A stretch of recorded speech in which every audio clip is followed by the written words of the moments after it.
મહાશિવરાત્રી મેળાના પ્રથમવાર યોજાશે ભવ્ય ડમરૂ યાત્રા. કલેક્ટર અને મેયરની અધ્યક્ષતામાં યોજાયેલી બેઠકમાં મેળાની સુરક્ષા અને સુવિધાઓનું નક્કર આયોજન કરાયું.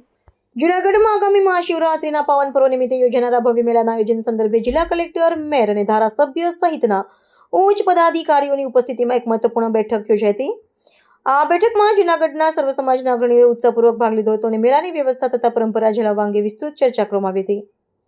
ગિરનારની તળેટીમાં ભરાતા મેળાને વધુ યાદગાર અને શ્રદ્ધામય બનાવવા માટે વહીવટીતંત્ર અને સ્થાનિક આગેવાનોએ સહિયારો નિર્ધાર વ્યક્ત કર્યો છે. આ વર્ષાના મેળાનું મુખ્ય આકર્ષણ ડમરૂ યાત્રા રહેશે, જેનું આયોજન પ્રથમવાર કરવામાં આવી રહ્યું છે. આ યાત્રામાં સામાજિક સમરસતાના દર્શન કરાવવા અભિગમ સાથે સર્વ સમાજની દીકરીઓ સાથે કળશ ધારણ કરીને પધારેલા સાધુ સંતોનું ભવ્ય સ્વાગત કરશે. આ નૂતન પરંપરા દ્વારા સ્ત્રી શક્તિનું સન્માન અને ધાર્મિક આસ્થાનો સમન્વય સાધવાનો પ્રયાસ કરવામાં આવ્યો છે, જે સમગ્ર મેળાના વાતાવરણને વધુ મંગલમય બનાવશે.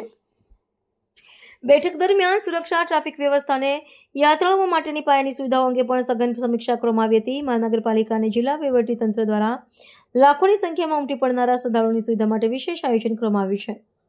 ડમરૂ યાત્રા અને શાહી સ્નાન જેવા પ્રસંગોએ વ્યવસ્થા જળવાય તે માટે સ્વયંસેવકો અને વિવિધ સામાજિક સંસ્થાઓની મદદ લેવામાં આવશે, જેથી શિવાર્પણના ઉત્સવને શાંતિપૂર્ણ અને ભક્તિમય રીતે ઉજવી શકાય.